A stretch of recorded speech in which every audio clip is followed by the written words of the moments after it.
시작을 할 텐데요. 제가 기도하고 간단히 우리 황인각 교수님 소개 드리는 걸로 시작을 하도록 하겠습니다. 먼저 기도하겠습니다. 사랑의 하나님 아버지 감사합니다. 오늘 기독교 교양 강좌 4강으로 이렇게 여러분들이 모여서 하나님께서 보내주신 우리 황인각 교수님을 통한 강연을 들을 수 있도록 허락해 주심에 감사드립니다. 저희가 이 강연을 통해서 저희의 믿는 바가 저희의 삶 속으로 드러날 수 있는, 또 한 단계 더 나아갈 수 있는 길로 하나님께서 인도해 주시고, 성령님께서 이 시간 함께 하셔서 저희 마음속에 우리가 배우고 또 믿는 바가 삶으로 드러나게 함께 해주십시오. 황인각 교수님을 통해서 주시는 말씀들이 저희의 삶과 생각을 사로잡고, 또 저희가 그것을 또 행동으로 옮기며 진정으로 삶으로 열매 맺는 성도들이 될 수 있도록 하나님 함께 해주십시오. 감사드립니다. 예수님의 이름으로 기도합니다. 아멘. 예, 저희 기독교 교양 강좌는요, 12개의 어떤 삶의 주제로 구성되어 있는 강좌입니다. 그 중에 오늘은 4강 기독교와 교육이라는 주제로 강연을 진행할 텐데요. 온전한 인간이 되려면 무엇을 어떻게 배워야 할까라는 주제로 황인각 교수님께서 강연을 해주십니다. 황인각 교수님에 대해서 잠깐 소개를 드리면 여러분들 포스터를 보셨을 텐데요. 포스터에 있는 대로 소개를 드리겠습니다. 황인각 교수님께서 직접 써주신 소개예요. 첫 번째는 내 아이의 아빠십니다. 요즘 같은 시대에 내 아이의 아빠는 정말 대단한 애국자시죠. 그리고 두 번째로는 전남대학교 물리학과에서 물리학을 가르치시는 교수님이시고요. 그리고 한 2년 반 정도 전남대학교 라이프 아카데미라는 교양 강좌를 담당하시는 담임 교수님으로 수고를 하셨습니다. 그리고 성도 여러분 안녕들 하십니까? 홍성사에서 나온 2015년도에 책을 출판하셨고요. 익숙한 것들의 마법 물리 1, 2라는 물리학 책도 쓰셨습니다. 그래서 이제 물리 전공자가 교육을 말하는 이유와 분필을 내려놓고 학생들 곁에서 길을 걷고 또 책을 읽고 함께 웃고 눈물을 흘리며 발견한 것들, 그리고 가르침과 배움의 진정한 의미를 돌아보는 시간으로 이 강연을 준비를 하셨습니다. 네, 그러면 황인각 교수님 나오실 때 박수로 환영해 주십시오.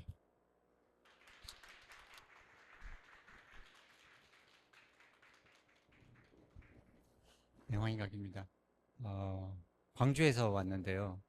이렇게 먼 곳에 계신 성도님들을 이렇게 뵐 수 있어서 너무 반갑습니다. 그리고 제가 일반 교수자나 그런 분들을 대상으로 교육에 대해서 말할 기회가 있었고, 또 성도들을 대상으로 기독교에 대해서 말할 기회는 종종 가졌던 것 같습니다. 근데 이렇게 신앙이라는 공통점을 가진 분들 앞에서 교육에 대해서 말할 수 있는 기회는 아마 처음이 아닌가 싶습니다. 그래서 제 마음에 가장 깊은 이 백그라운드를 이루는 교육과 신앙이라는 이 두 주제를 동시에 다룰 수 있다는 게 저한테는 너무나 감격스럽고, 그래서 이 함께한 여러분들이 너무나 반갑습니다. 여러분 근데 여기 왜 오셨나요? 어떤 기대감을 갖고 오셨을지 궁금합니다. 이렇게 추운 날 저녁에 집에서 딱 누워 있으면 좋은 시간인데 여기까지 어떻게 오셨을지 한번 이야기를 듣고 싶습니다.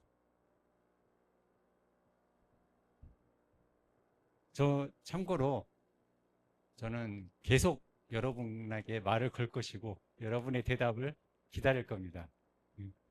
익숙해지셔야 됩니다.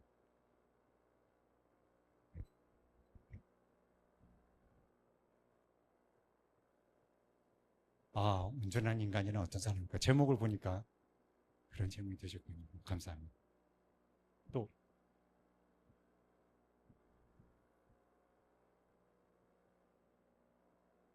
아, 감사합니다.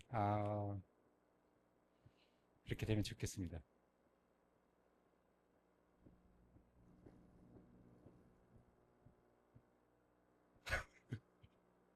네. 감사합니다. 음,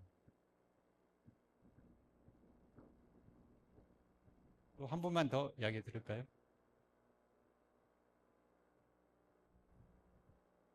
혹시 여쭤봐도 될까요? 아, 책을 보셨어요? 언제 보셨어요? 아, 이 강연이 있다는 걸 알고 찾아보신 거예요? 아, 감사합니다. 혹시 전공이 어느 쪽이신가요? 원예? 예, 조금 관련이, 그래도 과학 쪽과 관련이 있으니까. 아, 감사합니다. 제가 그 구글 폼으로 질문을 몇 가지 드렸는데 그중 해주신 답변들입니다. 가르친 전공 학생들 중에서 아주 극소수만 전공의 길을 가고 있다는 게 슬펐다. 그렇죠. 좀 안타깝죠. 세대 차이에서 어떤 교육을 할 수 있나? 어떻게 의미 있는 것을 효율적으로 가르치고 배울까? 스터디 카페를 하시는 분도 있어요. 고객들에게 어떤 도움을 줄 수 있을까?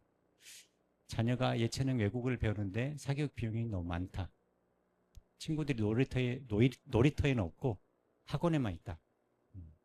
굉장히 현실적인 질문들 같습니다. 이분들한테 조금이라도 도움이 됐으면 좋겠는데요.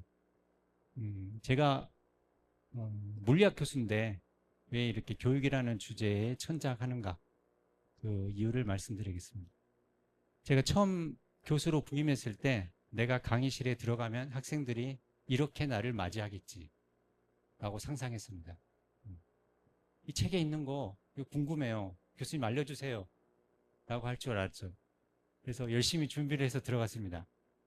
제가 만난 학생은 이랬습니다. 공부를 왜 해야 되나요? 제가 물리학과 왜 왔죠? 그걸 왜 나한테 물어보는 거예요? 당연히 물리가 좋아서 물리학과에 온 거 아닌가? 이렇게 상상했는데 그런 학생은 3분의 1도 되지 않았습니다. 그래서 이게 제가 준비해온 수업을 그냥 진행을 해야 되나? 아니면 야, 물리라는 건 이래서 중요하고 이래서 재밌는 거야 라는 강의를 해야 되나? 막 혼동스러웠습니다.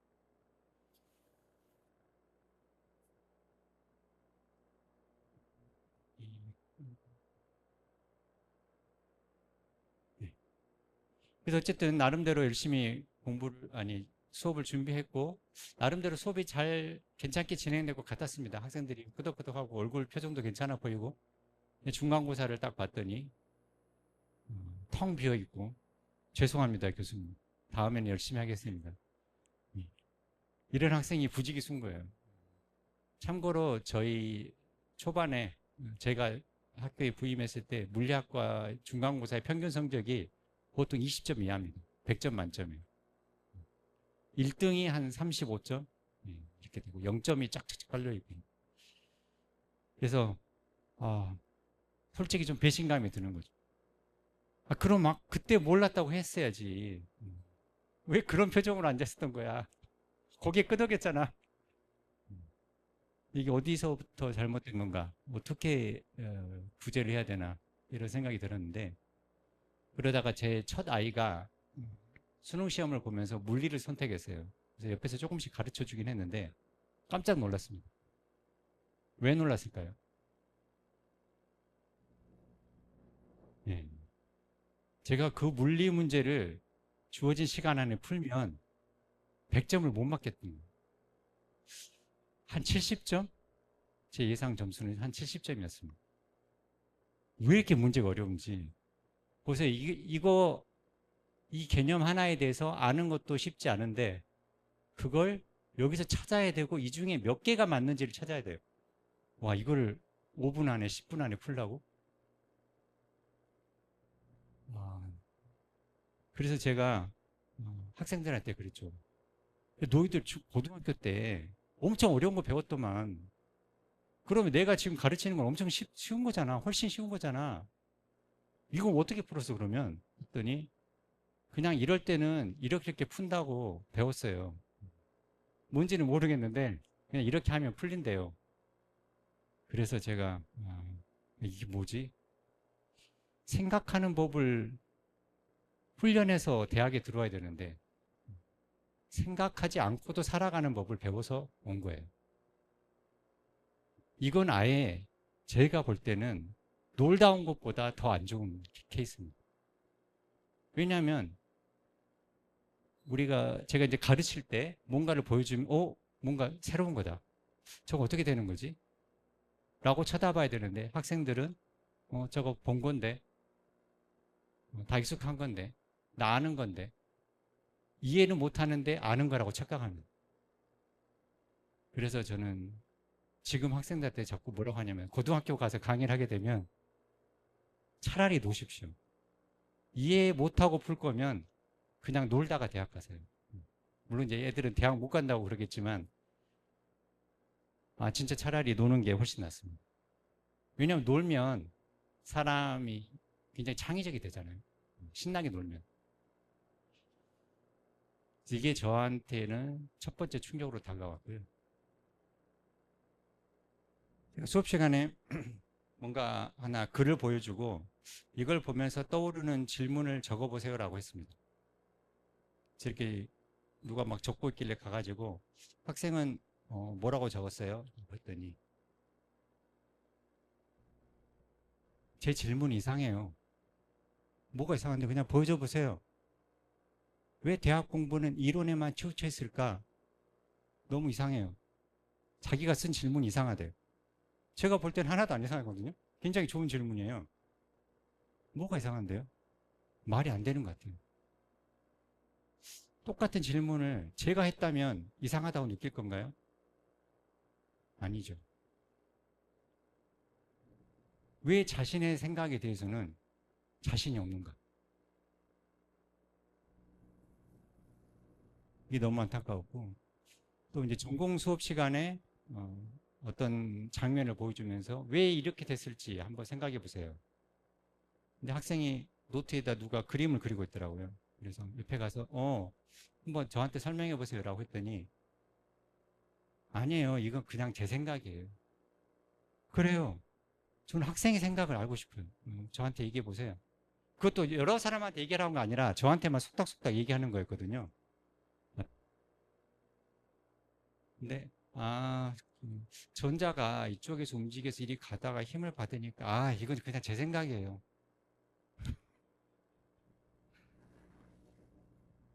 아니 그러면 지금까지 시험 볼 때 쓴 거는 자기 생각이 아니라는 건가? 무슨 생각을 쏘고 무슨 생각을 말해온 거지? 제가 보니까 책에 이미 나와 있는 것을 말해야 정답이고 내가 지금 즉석에서 뭔가를 생각해서 내서 말하면은 이건 위험한 거. 이건 보나마나 틀린 거. 이렇게 생각해 버립니다. 미치겠더라고.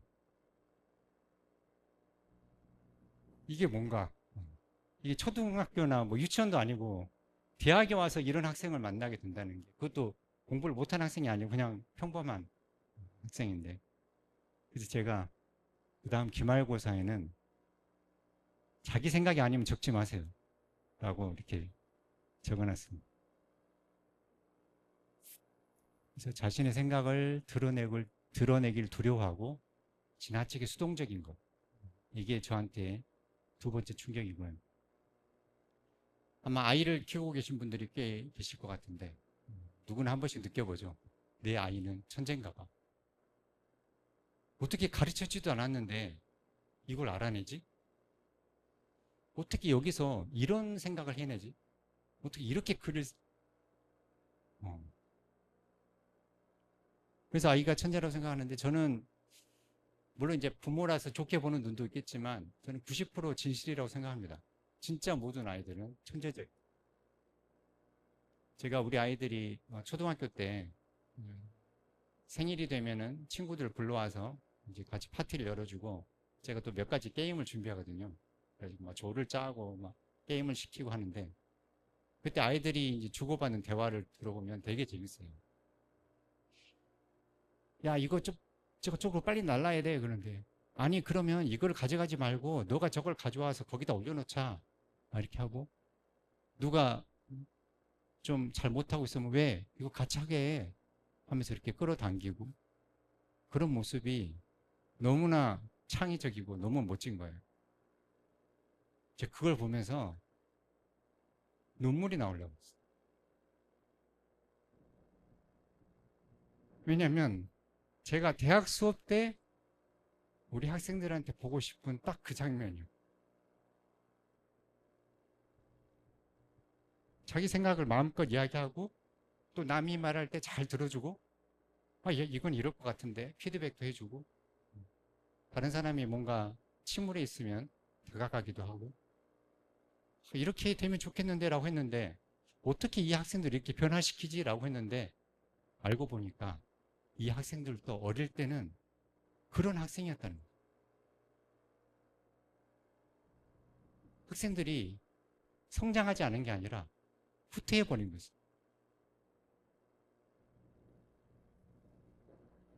그래서 이렇게 열정적인 아이들을 누가 책상에 꿀 앉혔는가?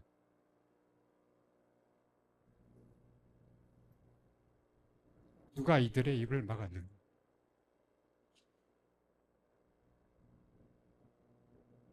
학교가 도대체 무슨 일을 한 건가? 그래서 저라도 이 범죄에 가담하지 않기 위해서 뭔가 조치가 필요하다라는 생각이 들어서 제가 제 하던 연구보다 교육에 더 힘을 쏟게 된 것 같습니다. 우리는 그동안 뭘 배웠을지 우리의 경험을 가지고 한번 생각을 해보면 좋겠습니다. 이거 올해 수능 문제 나왔던 건데요. 자, 암산해 보십시오.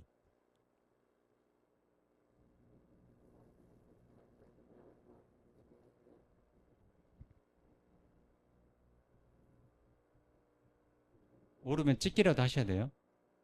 제가 물어볼 겁니다.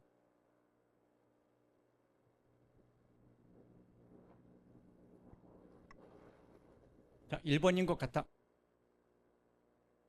2번인 것 같다. 분명. 3번. 2분. 4번. 없고. 5번. 2분. 거의 다 비슷비슷하시네요. 네, 풀이는 이렇게 되어 있습니다. 뭐 지수로 바꿔서 풀면 5가 나온다는 건데 이렇게 이거는 굉장히 간단한 문제라고 판단이 돼서 2점밖에 안 주는 것 같습니다. 사회 문제인데요. 국제연합의 A, B, C 기관이 뭘 의미할까요?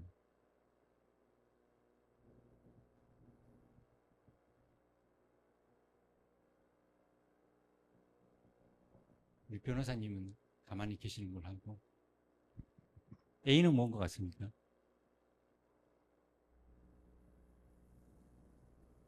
잘 안 보이시기도 하죠.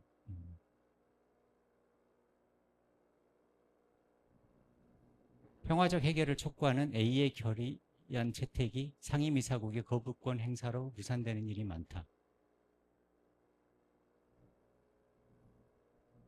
혹시 아시는 분 A, B, C 중에 아무거나 얘기해 보시죠.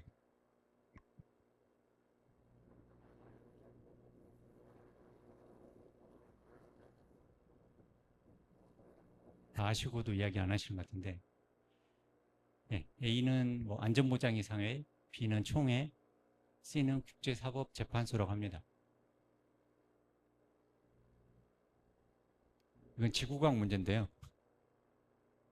복잡하지만 어쨌든 중요한 거는 지구의 공전 궤도 이심률이 뭔가, 자전축 경사각이 뭔가, 그걸 가지고 이제 푸는 문제입니다.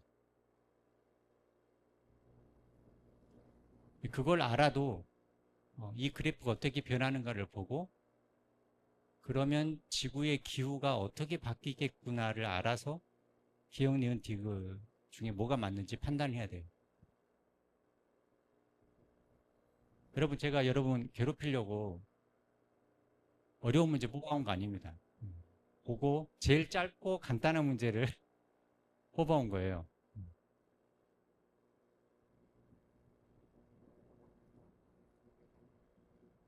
그래서 뭐 이렇게 풀이하면은 이렇게 답이 나온다라고 돼 있습니다. 수능 문제 보니까 느낌이 어떠십니까?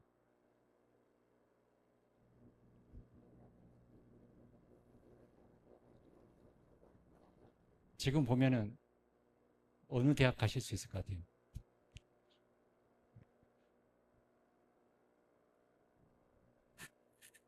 선생님 느낌 어떠십니까? 아, 네. 네, 그렇죠. 고등학생들 불쌍합니다. 이거 틀려가지고 선생님한테 야단 맞고 집에 오면은 왜 이렇게 많이 틀리냐 혼나고.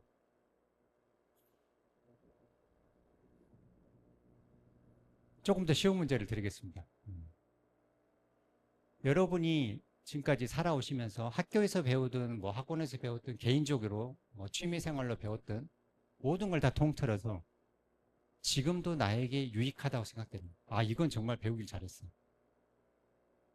또는 아, 이거는 안 배웠어도 내 삶에서 달라질 거 하나도 없어. 손해보는 게 없을 것 같아.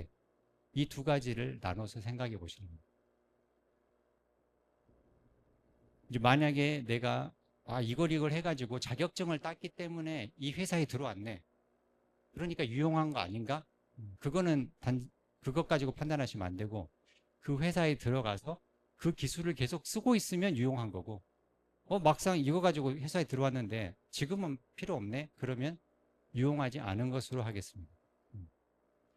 여기 포스트잇이 있는데요. 여러분들이 자유롭게 가져가서 생각나는 대로 왼쪽 오른쪽에 붙이시면 됩니다. 저는 양쪽에 최소 10개씩 이상 붙어야 그 다음 진행을 하도록 하겠습니다.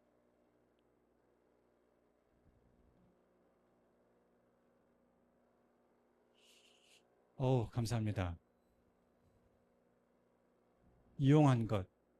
엑셀 컴퓨터 자격증 한국사 심리상담학. 바느질 산수 그림 그리기 만들기. 약간 미술 쪽을 좋아하시나 봐요. 음악, 문학, 도덕, 인문학. 수학과 외국어. 이분은 수학을 유용하다고 적어주셨습니다. 다른 분들이 쓴 산수는 더하기 빼기 곱하기 나누기. 근데 이분은 수학이라고 썼으니까 조금은 더 난이도 있는 걸 말씀하신 것 같아요. 첼로 더하기 빼기 곱하기. 엑셀 회계 실무 외국어. 대학에서 아니 학교에서 엑셀은 꼭 가르쳐줘야 될 것 같습니다. 마음 챙김. 사직 연산, 음악 이론, 역사 지식, 국어 문자, 글쓰기, 영어, 체육, 수학, 수적 감각과 통계. 수학에서 모든 게 다 필요한 게 아니라 통계 그리고 수적인 감각이 유용하다. BSM이 뭐죠?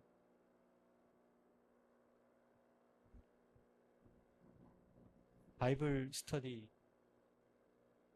메디테이션. 묵상. 유용하지 않은 것.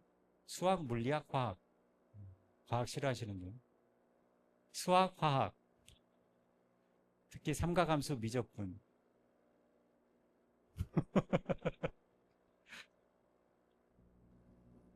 법, 신학, 정치학. 물리학은 애매하다고 쓰셨습니다. 법, 신학, 정치학은 유용한 거라고 얘기해 주셨네요. 행정학 유용하지 않다. 전공이셨나 봅니다. 피아노 유용하지 않다. 이건 굉장히 독특한데. 혹시 이거 쓰신 분? 왜 유용하지 않다고 생각하세요?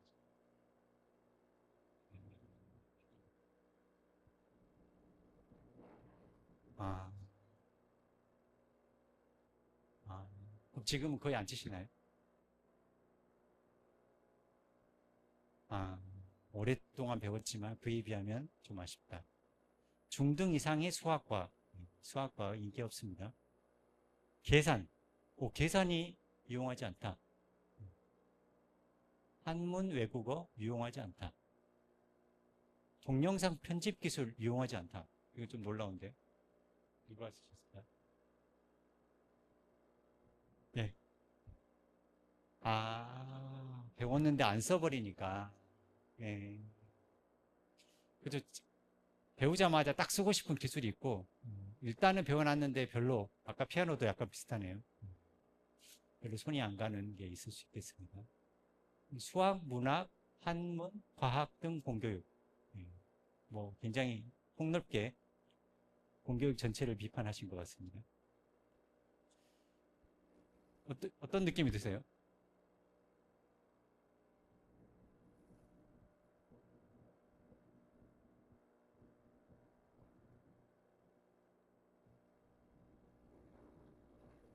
한 번도 얘기 안 하셨던 분은 오늘 반드시 한두 번씩은 얘기하고 가셔야 됩니다. 발언을. 예? 말씀하시죠.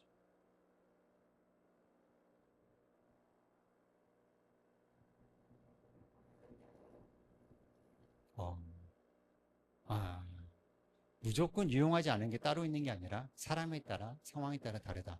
음, 그렇겠네요. 수학 엄청 많이 쓰시죠? 예. 또 어떤 느낌 드시나요?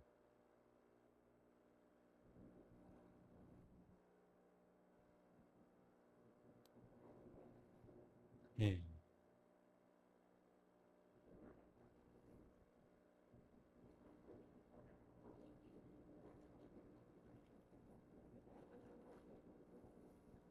아, 유용하지 않은 것은 배울 필요가 없다. 근데 한편으로는 당장 써먹진 않지만 무언가를 어, 좋은 효과를 주지 않았을까? 혹시 어떤 효과를 줬을 거라는 생각이 드시나요?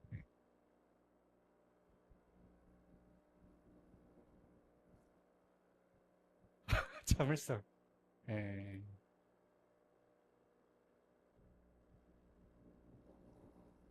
예. 음. 예.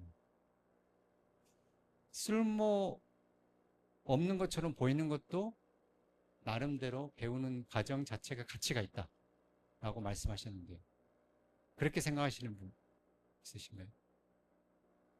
음. 네, 한 절반 정도 있으시죠. 혹시 어떤 면에서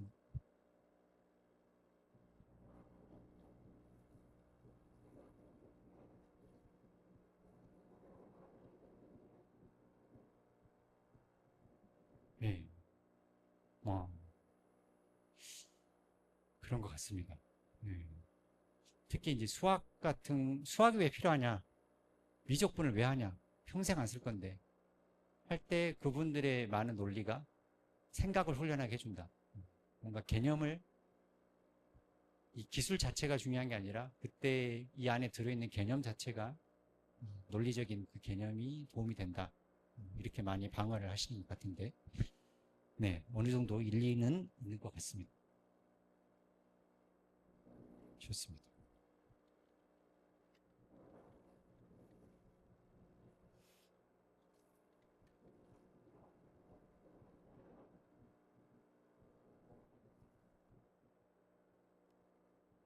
어, 비상계엄을 선포하고, 국민을 어떻게 보면 적으로 돌린 거죠. 국민의 대표들을 체포해서 구금하려고 했던 이 사람은 최고 명문이라고 할 수 있는 서울대 법대를 나왔다고 그러고, 검찰청장까지 지냈다고 하고, 어떻게 우리 사회의 엘리트 중에 엘리트 아닙니까? 누구나 가고 싶어 하는 길을 걸었던 사람인데, 이런 결정을 내리는데 이분이 받은 교육이 어떤 영향을 미쳤을까요?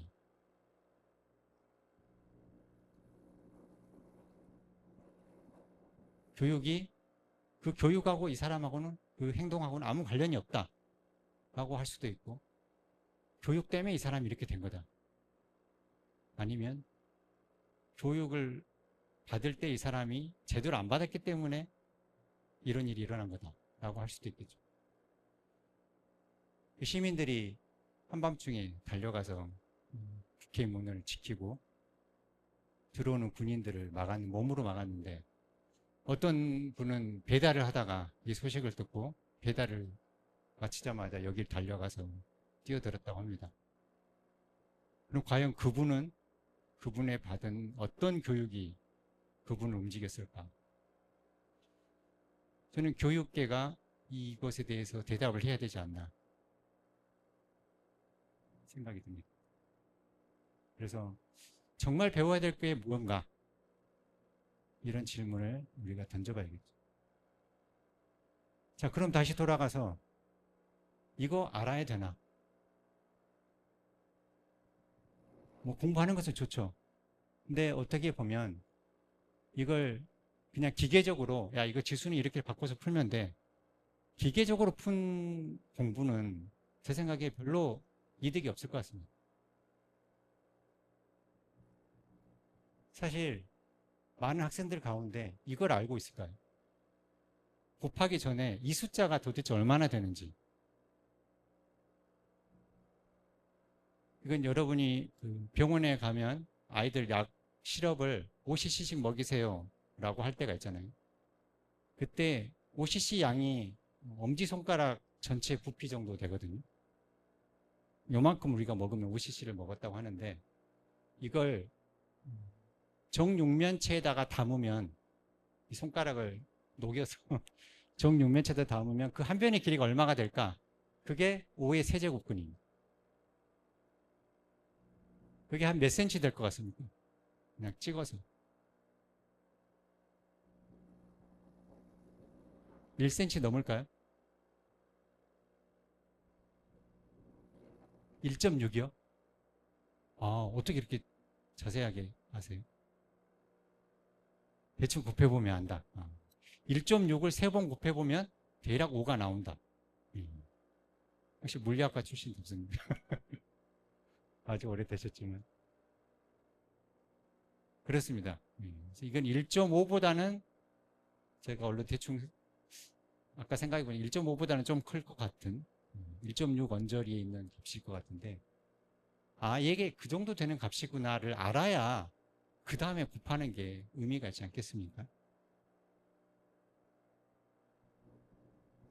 자, 이거 A, B, C가 뭔지 줄줄줄 아는 학생이 있고 잘 모르는 학생이 있다고 했을 때 이 둘의 인생이 어떻게 달라질까요? 뭐 뉴스에서 뭐 나올 때 야 저거 안전보장 이상해잖아 잘난 체 한번 할 수 있겠죠. 그것 외에 과연 삶에 어떤 차이를 줄까? 답을 아는 것은 차이를 주지 않을 것 같습니다. 중요한 거는 뭐겠습니까? 안전보장 이사회의 결정이 진짜 무슨 영향을 미치고 있는지, 전 세계에서 그런 예의가 뭐가 있는지, 그걸 들으면서 뭔가 드는 느낌이 있어야 되겠죠. 뭐 예시로, 그러니까 예를 들면 이런 거야. 우리가 다, 우리 반이 다 어디 무인도에 갔는데 거기 선생님이 없어. 우리들끼리 살아야 돼.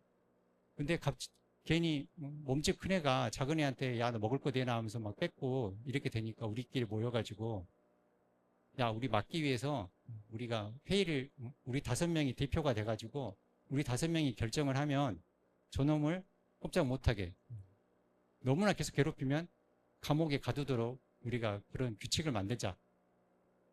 좋아, 괜찮아. 했는데 이 5명 중에 1명이 그 나쁜 일에 가담을 한다는 거예요. 그러면서 야, 이번 거는 나도 라고 하면 5명이 아무 행동도 할 수 없는 상황. 애들한테 야, 그런 경우에 어떻게 해야 되겠냐? 라고 물어보면 하고 싶은 말이 나오지 않을 거예요. 왜냐하면 자기한테 너무 가까운 일이고 진짜 그럼 화나겠는데? 이거 뭔가 대책이 필요하겠는데? 그게 전 세계에서 국가 간에 일어나고 있다. 그렇게 되면 학생들 안에 뭔가 정의에 대한 의식, 어떻게 공평하게 만들 것인가, 그런 것에 대한 생각이 자라나겠죠. 공정에도 의심률과 자전축 너무나 딱딱한 용어입니다. 근데 이 그림이 아마 중학교 때인가 그때부터 나오기 시작할 건데 이게 우리나라의 봄, 여름, 가을, 겨울이 왜 존재하는가를 설명해 주는 거죠. 근데 이게 그렇게 시험을 많이 보고 책에 나왔음에도 불구하고 심지어 물리학과에 온 친구들도 이거 물어보면 모르는 친구들이 많아요. 답은 시험은 풀어요. 그래서 계절이 왜 생긴다고 너가 한번 다시 설명해봐. 잘 모르겠어요. 뭐 자전축 이거랑 관련이 있는데 이렇게 해야 됩니다. 이 친구는 계절이 왜 바뀌는지 모르는 거예요. 배웠는데. 왜 이런 일이 일어났냐? 선생님이 설명을 부실하게 해서냐? 아닙니다. 책에도 충분히 설명이 돼 있긴 해요. 문제는 이걸 한 번 보고 바로 이해하는 아이는 소수라는 거예요. 뭐가 필요하냐면 선생님 방금 뭐라고 하셨는데 저 뭔 말인지 이해가 안 되는데요? 다시 한번 설명해 보세요. 야, 너는 이해했어? 이게 기울어진 게 뭐가 중요하다는 거야? 이거 똑바로 서 있으면 안 돼? 이런 이야기를 주고받아야 그러면서 아, 그 말이었구나. 우와, 이게 기울어지니까 그냥 봄, 여름, 가을이 생겨버린 거야? 완전 신기하네. 이런 반응이 나와야 선생님이 얘들이 이해했구나. 드디어 이해했구나. 라고 다음으로 넘어갈 수 있다는 거예요. 근데 그 모든 과정이 생략되어 있습니다. 그냥 나는 설명했고 다 들었지? 끝. 그래서 우리의 수업은 왜 선생님이 그걸 못하냐면 다양한 원인이 있겠지만 오늘 나가야 될 진도가 너무 많아요. 지금 이것만 붙잡고 있을 수가 없어요.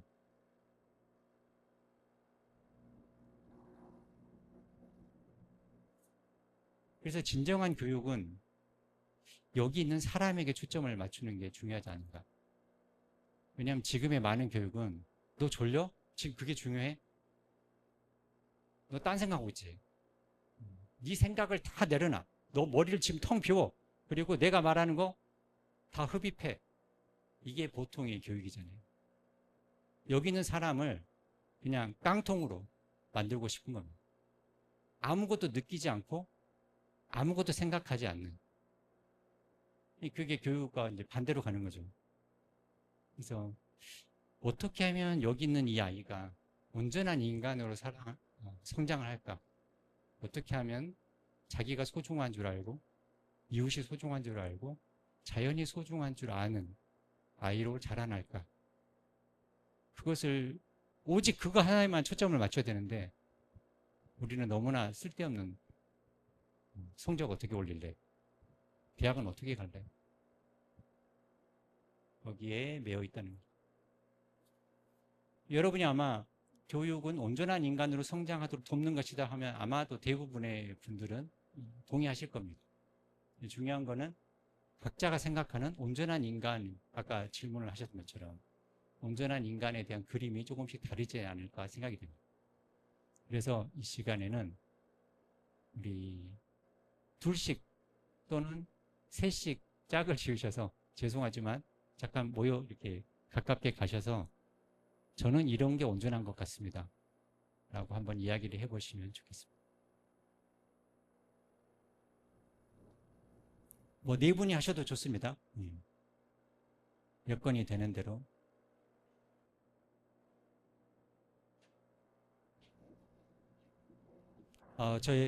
제 수업에서는 항상 학생들이 움직일 때 뒤로 움직이는 것은 금지되어 있습니다. 뒤에 있는 사람이 앞으로는 일단 일단 앉으셨으니까. 예.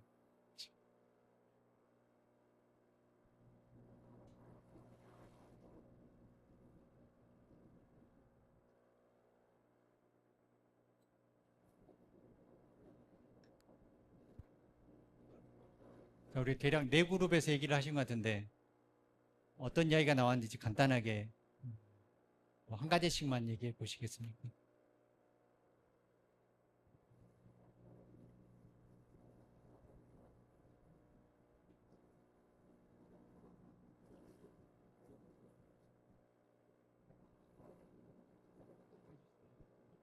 해주실래요?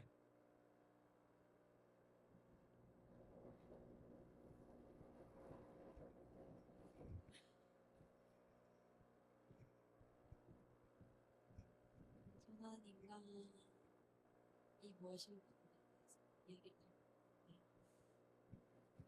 예, 가까이.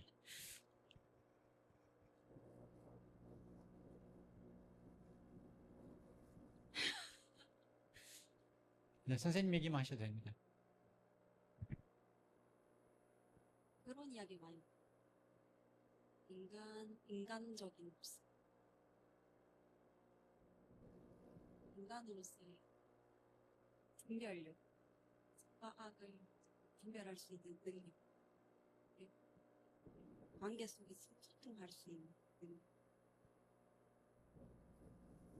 주체적으로 자기의 삶을 이끌어갈 수 있는 그런 게 온전함이 아닐까 이야기될 것 같습니다. 네. 주체적으로 살고 선악을 분별하고 또 하나 맞죠. 소통할 수 있는. 네, 감사합니다.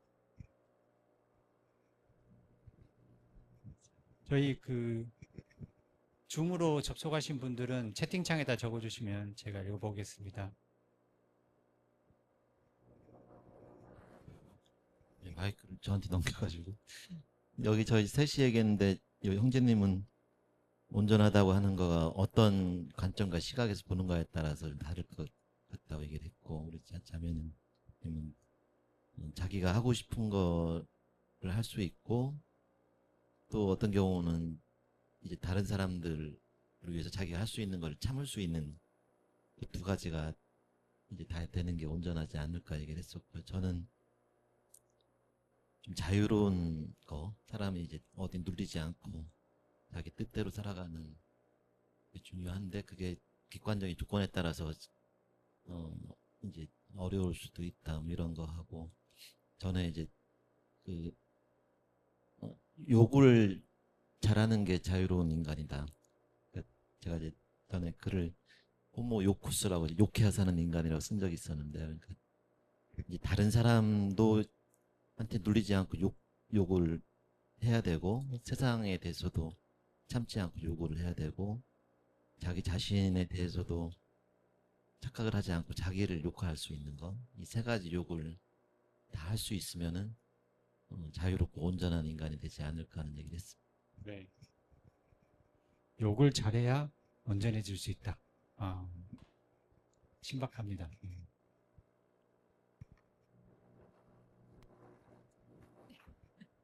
네, 저희는 많이 나왔던 단어가 사랑이었는데요. 자신을 사랑하고 또 이웃을 사랑하고 하나님을 사랑하는 모습 이런 이야기가 나왔고 또 어떤 기초 생활적인 부분에서 자립하는 부분들 그리고 또 분별이라는 단어 네, 이렇게 이야기해 보았습니다. 네. 경제적 자립도 중요하다. 그렇죠. 예, 저희는 이제 누가복음 2장 52절 말씀에 아유, 예, 전문적이시네. 예수는 지혜와 키가 자라가며 하나님과 사람에게 더욱 사랑스러워 가시더라라는 이제 말씀 구절을 가지고 이제 지적인 부분, 육체적인 부분, 영적인 부분, 사회적인 부분 이렇게 전인적인 부분에 있어서 네. 성장은 해야 된다는 이제 말씀이 있으셨고 그다음에 그다음 부분이 이제 무엇이 옳은지를 스스로 생각하고 결정하고 알고 선택할 수 있는 것 그리고 스스로가 온전하지 않음을 알고 더 온전하여 갈 수 있도록 성장해 갈 수 있는 그런 그 자세가 온전한 인간의 의미라고 것 같습니다. 예. 자신이 온전하지 않다는 것을 알 수 있어야 온전한 것이다. 굉장히 철학적입니다. 감사합니다. 네.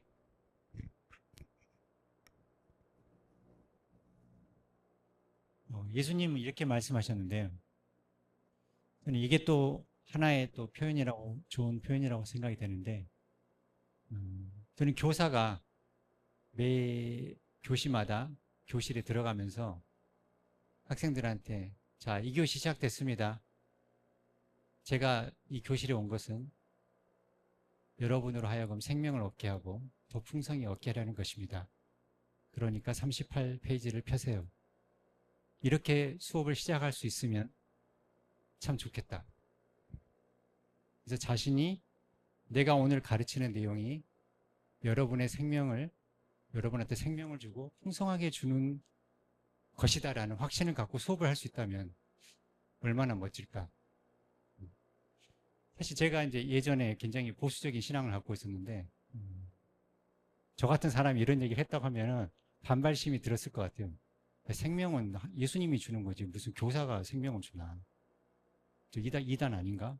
이렇게 생각했을 것 같은데 시간이 많이 흐르고 나면서 이게 여기서 말하는 생명이 굉장히 포괄적으로 적용될 수 있다라는 생각이 들었습니다. 일단 그거는 다음에 얘기하고요.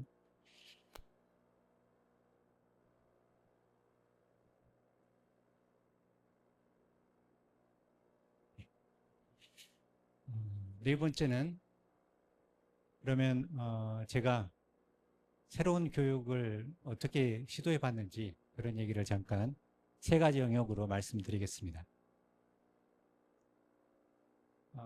아까 말씀드린 것처럼 물리학은 진짜 한 번 들어서 단번에 이해하는 경우가 거의 없거든요. 지금 이게 이렇다는 말이야?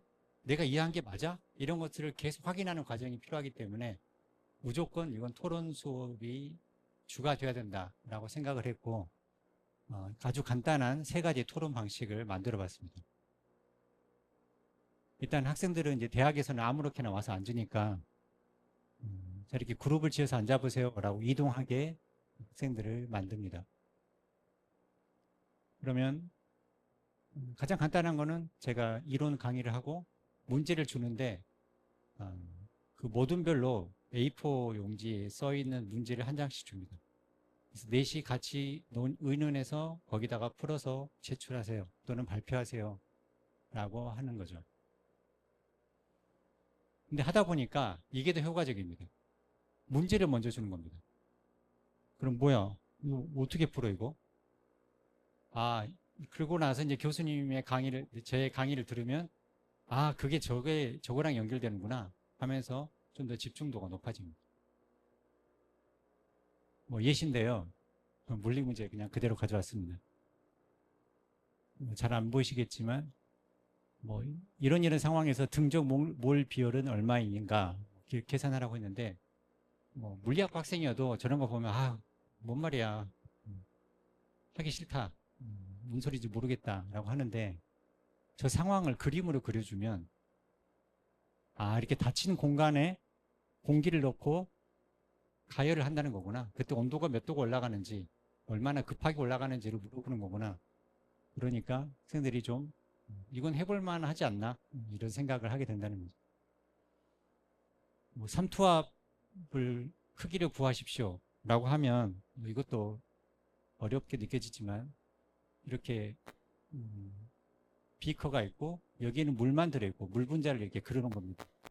여기는 물 더하기 소금이 섞여 있다고 하면은 물이 어디로 이동할 것인가 그리고 이동하는 그 압력이 얼마나 클 것인가 이걸 구하라는 거니까 뭔가 좀 다가오는 게 있는 거죠. 그래서 이제 풀다가 도저히 막힌다 그러면 언제든지 손을 들고 교수님 근데 이거 이렇게 하는 거 맞아요? 라고 저한테 언제든지 물어볼 수가 있게 하고 시험이 아니니까요. 자유롭게 물어보는 거고 이거 다 푼 모둠은 제출하고 먼저 나가셔도 됩니다. 이러면 학생들의 집중도가 3배 올라갑니다. 학생들은 강의실을 먼저 나간다? 이거는 엄청난 훈장 같은 느낌 받거든요.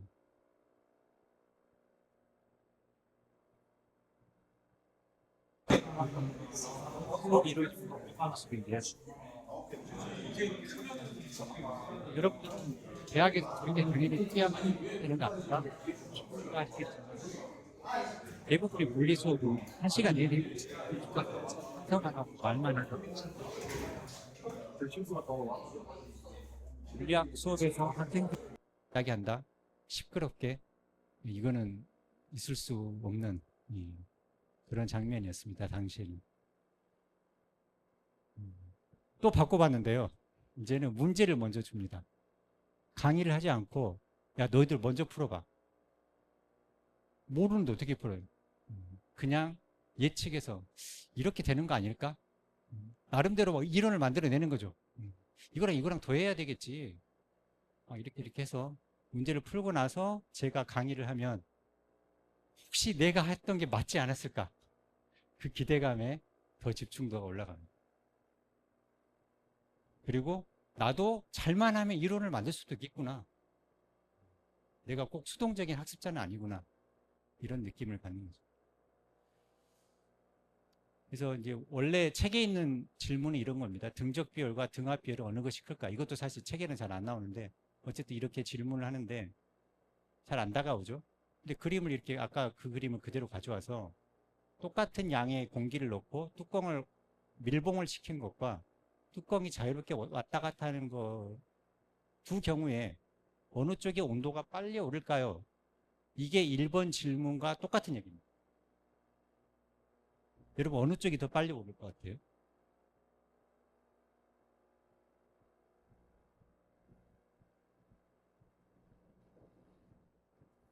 왼쪽 오른쪽 어느 쪽? 왼쪽. 이쪽이에요? 맞습니다. 여러분 물리를 할 자격이 충분하십니다. 그러니까 물리는 사실 이런 감이 중요해요. 수식 계산 이전에 감을 갖고 접근을 해야 돼. 해야지 수식을 풀면서 내 감이 수식으로 표현하면 이렇게 되는 거구나를 알아보는 거거든요. 그 감을 잡으려면 물건을 갖고 많이 놀아봐야 됩니다. 물리 잘하려면 학원 다니는 게 아니라 놀이터 가서 놀아야 됩니다. 그네도 타보고 막 모래도 쌓아보고 막 물도 찌끄러보고 이런 활동을 해봐야 물리에 대한 감이 생기는 거죠. 이것도 이렇게 그림을 그려서 문제를 내고요. 세 번째 유형은 수업을 시작할 때 쪽지를 한 장씩 A4 포스트잇 같은 것을 한 장씩 나눠주고 수업 마칠 때쯤 돼서 오늘 배운 것을 한두 문장으로 정리해 보세요 라고 합니다. 물리학과 학생들은 오늘 배운 것을 요약해 보세요 라고 하면 뭐 쓰는지 아세요? 네, 공식 하나 씁니다. 물리학과 학생들은 문장 쓰는 거를 엄청 힘들어해요. 왜냐하면 모든 시험 문제가 다 식 쓰고 막 풀어서 는 38 끝이거든요. 글자 한글 한 글자를 안 쓰고 그냥 시험 문제 전체가 다 풀리는 경우가 대부분이에요. 저는 이제 이걸 바꾼 거죠. 그래서 글을 쓰십시오. 글을 써야 여러분의 생각이 정리됩니다. 그래서 항상 문장을 쓰게 하고 이해가 안 가거나 궁금한 걸 적으세요 라고 한 다음에 이걸 저한테 물어보기 전에 조별로 서로 이야기하게 합니다. 그래서 그 안에서 해결을 해봐라 최대한. 그래서 해결이 되면 적분을 통해 구하면 되겠구나, 해결됐습니다 이렇게 써서 내라고 하고, 만약 해결이 안 됐으면 미해결 이렇게 해서 저한테 내고 가라고 합니다. 미해결된 것들을 모아서 그 다음 수업 시간 때 이야기를 해주면 학생들이 내 질문이 존중받는구나 이런 생각을 하는 거예요. 여기까지 전공이었고 이제 교양물리 수업인데, 교양물리는 물리학을 전혀 전공하지 않은 과학도 아니고 무슨 사회학과 학생 이런 학생들이 들어옵니다. 아시다시피 물리는 엄청 깊이 과목이잖아요. 그래서 이제 얘들을 어떻게 가르쳐야 되나라고 하는데, 첫 시간에 초를 한 자루씩 나눠주고 불을 피우게 한 다음에 그걸 관찰하게 합니다. 뭐가 보입니까? 어떤 의문이 듭니까? 혹시 여러분 생각할 때는 그래 교양 수업이면 저렇게 해야 되는 거 아닌가? 라고 생각하실지 모르겠지만 물리학자한테는 굉장히 어려운 일이에요. 왜냐하면 물리학을 하는 사람은 열이 무엇인가 쫙 전개를 할 수 있어요. 빛이란 무엇인가 쫙 전개할 수 있어요. 근데 빛과 열과 냄새도 나고 뭐가 타기도 하고 초가 녹아서 뚝뚝 떨어지기도 하고, 이런 복잡한 초가 과학의 입장에서는 엄청 복잡한 물건이거든요. 이 물건 하나를 갖다 놓고 이것에 대해서 가르친다 그러면 굉장히 부담스럽습니다. 왜냐하면 이걸 가만 보고 있으면 얘는 왜 이러지?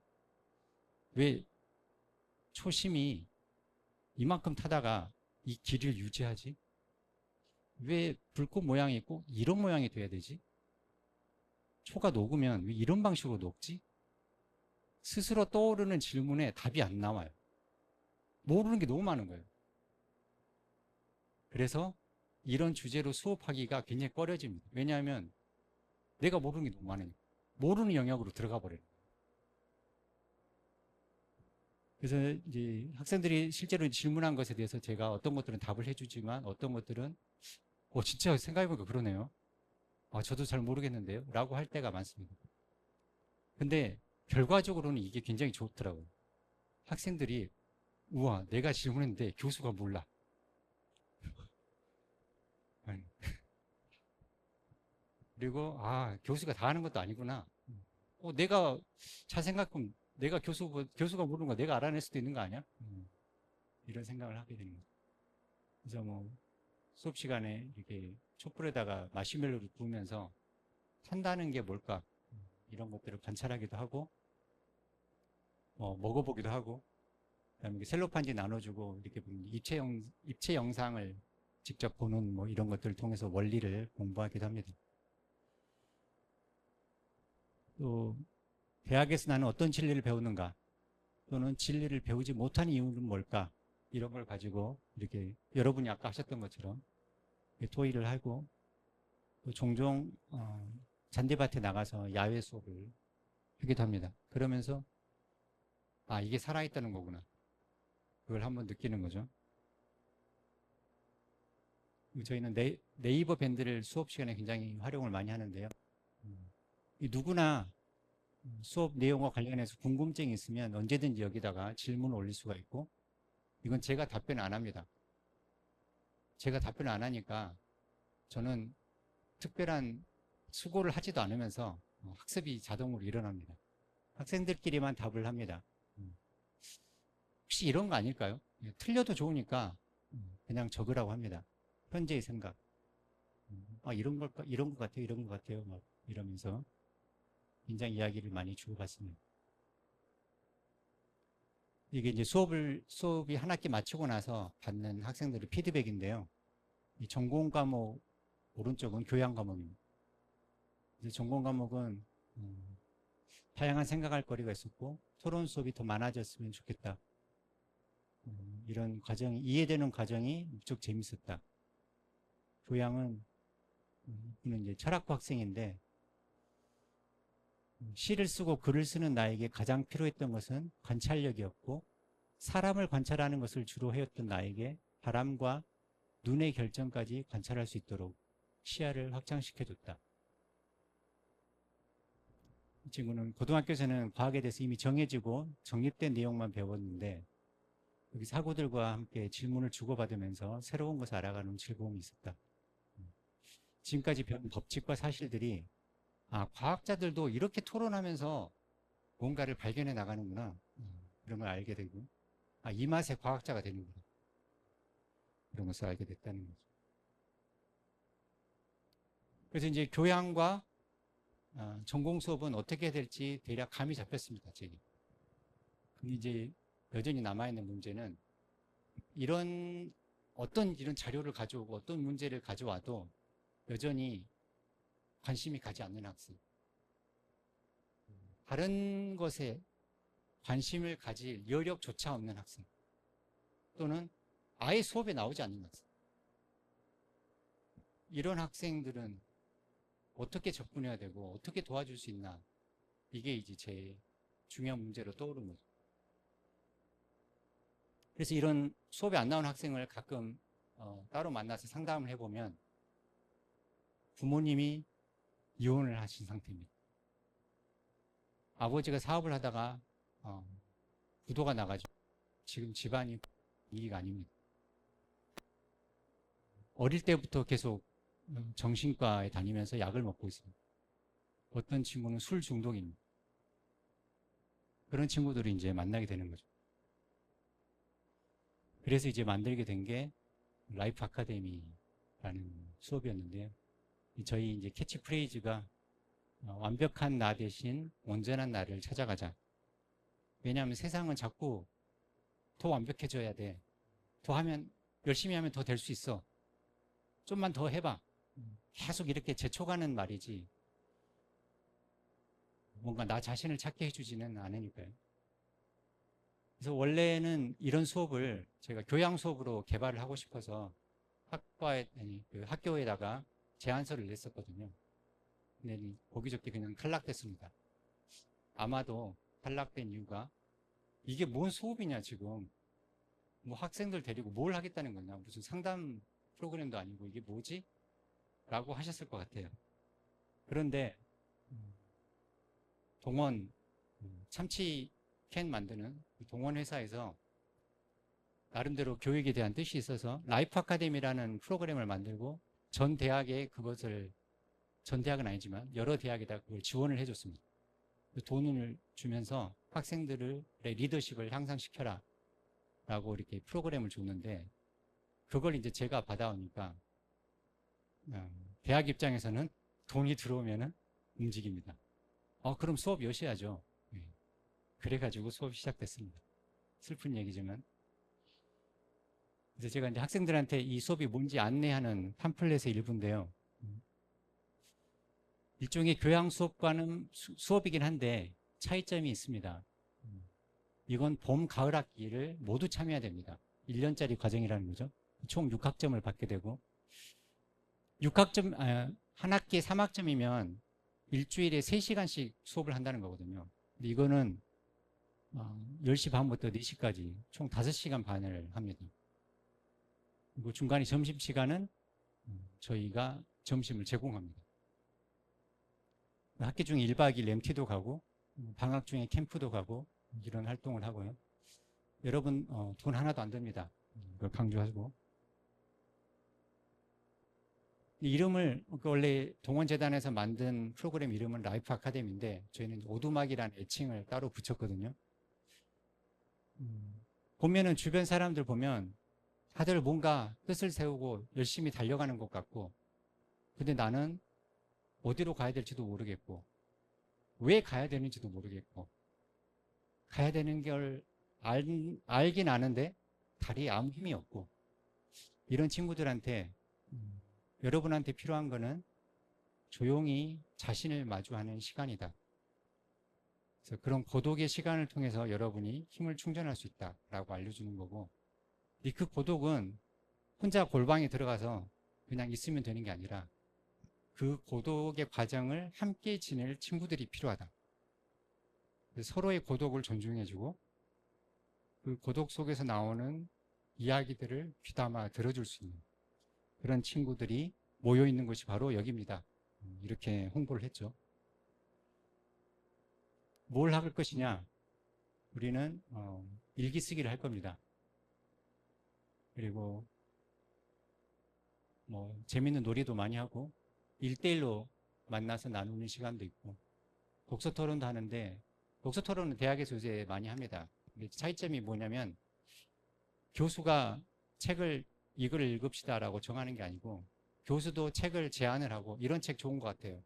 학생들도 책을 제안합니다. 그래서 책 목록이 쫙 나오면은 이 중에서 자기가 읽고 싶은 책을 고르는 겁니다. 그럼 같은 책을 고른 사람끼리 조가 됩니다. 그래서 모든 조가 다른 책을 읽게 되는 거죠.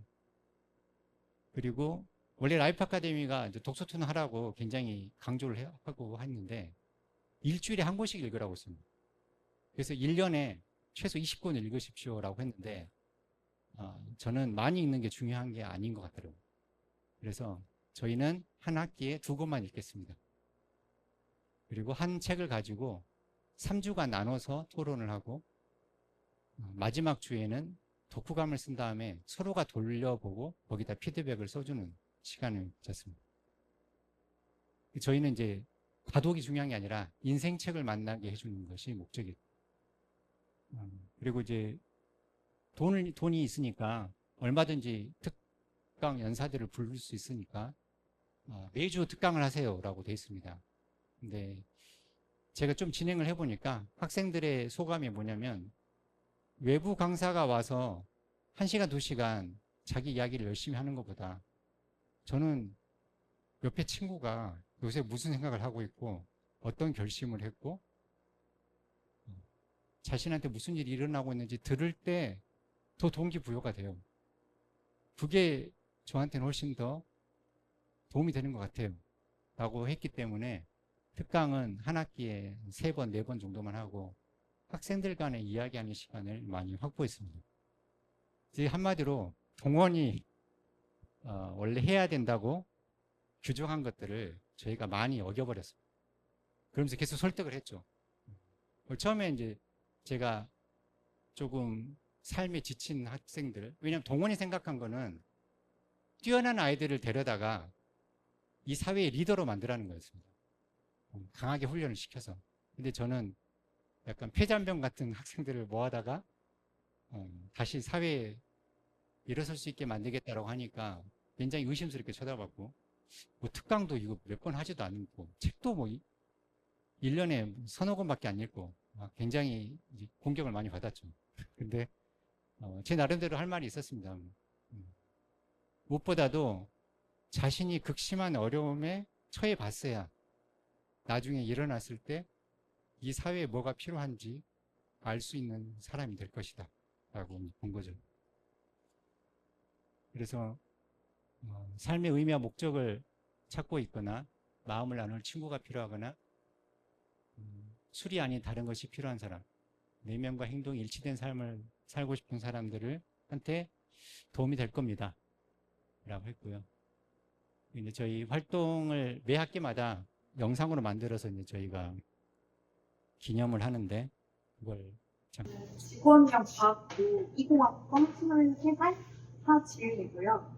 저는 요새 좀 줏대 없이 살아가고 싶어서 여기서 좀 줏대를 찾아가고 싶습니다. 수업을 통해서 조금 내가 진짜 하고 싶은 것들을 조금 시도할 수 있는 그런 용기를 좀 얻고 싶습니다. 네, 후회하는 게 싫어서 매사에 최선을 다하자라는 게 제 가치관이었고, 그리고 쉼없이 가려고 하니까 조금 손실팀이 필요해서 나중에 졸업하고 나서 오즈마 투를 못하는 게 너무 후회되고 기억에 남을 것 같아가지고 이번에 친구들은 사실 한 학기를 우리는 잔잔한 강물에 먼 돌 던지기를 사랑해. 아픈 시간이 돌아라. 그럼에도 다른 불을 쉬네. 어떤 마음으로 너를 던지는 건지 궁금해. 어떤 감정들이 네 호수를 채워가는데 쌍절 집어삼킨 물은 언제까 잠잠해져. 널 부부는 될 테니 오늘 하루 그니 맞아 미련을 던져. 내가 내 그래왔듯이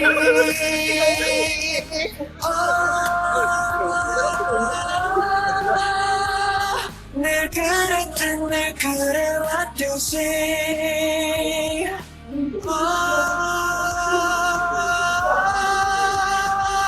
늘 그랬던 늘 그래왔듯이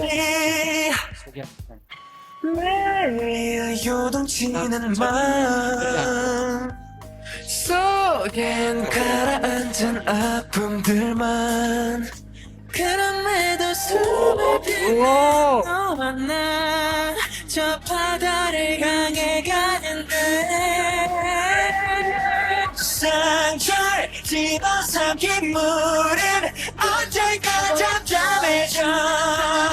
널 부부는 될 테니 손끝에 묶이니 맺힌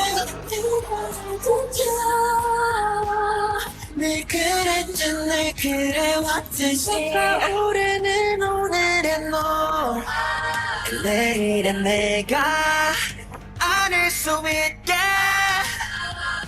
반짝이는 물결이 될 때 떨려오는 두 손 잡아줄게.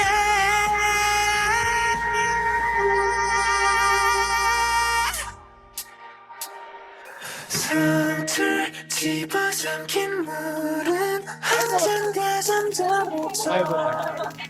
날 부부에 새로운 대목근이 맺힌 미련을 던져. 내 그랬던 날 그래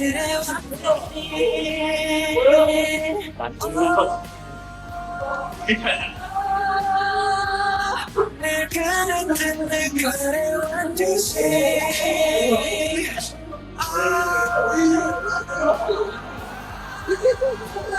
왜 그랬든 늘 그래왔듯이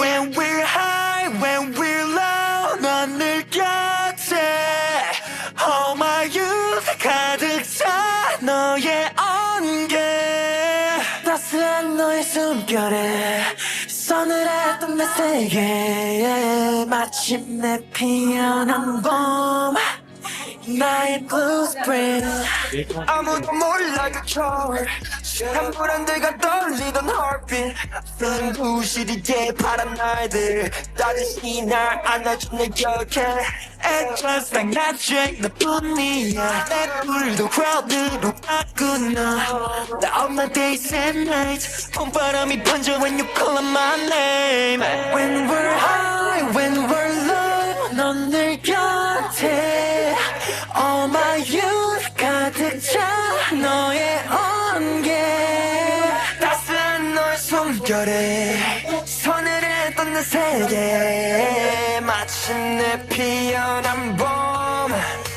나의 blue spring Flowers, flowers Flowers, flowers Flowers, flowers 마침내 피어난 봄 나의 blue spring 피어난 flowers 따스한 우리들의 hours 함께하자는 우리 promise 오랜 겨울 끝 찾아온 봄이 있겠어는 I'll be with you 네. 이건 작년 여름에 부산으로 캠프를 왔던 건데, 올해 여름에네요. 여기 아는 분 있지 않으세요? 예, 여기 최은철 교수님. 마침 그때 시간이 되셔가지고 같이 시간을 함께 보냈습니다. 그래서 여기는 이제 아까 잘 안 나왔지만 저희 활동 중에 가장 중요한 활동 중에 하나가 3나눔인데 일주일 동안 내가 뭐 하고 살았나. 우리 교회에서 보통 구역 모임 할 때, 셀 모임 할 때 그런 거 하잖아요. 그것과 비슷하게 쪽지 2장에 자신의 일주일 동안 살았던 그 키워드를 적고 설명해 주는 거예요. 지식 나눔이라고 해가지고 내가 지금 배우고 있는 내용을 이 전공이 다 다르거든요. 일반 학생들한테 이해할 수 있도록 설명해 주는 것.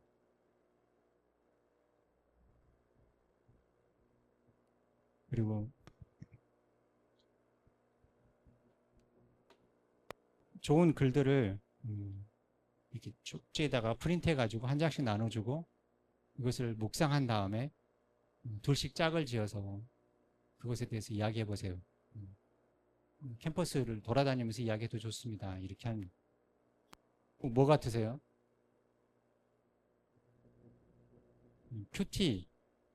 큐티를 이렇게 제가 큐티 했던 것과 똑같은 방식으로 묵상하고 서로 나눔하는 거 하고 있습니다.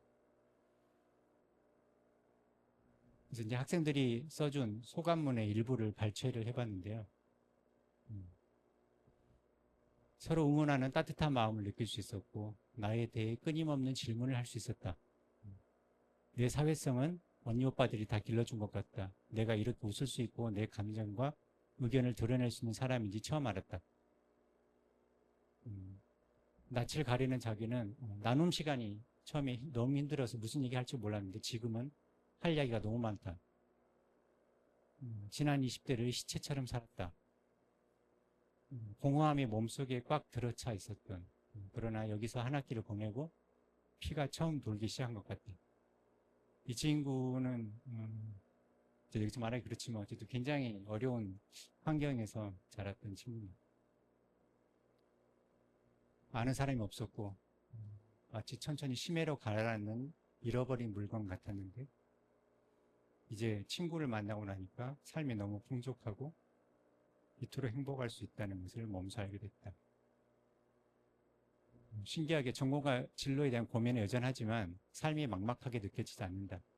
다양한 경험들이 기대된다. 억지로 살아가는 삶이 아니라 모험으로 가득 찬 길처럼 느껴진다.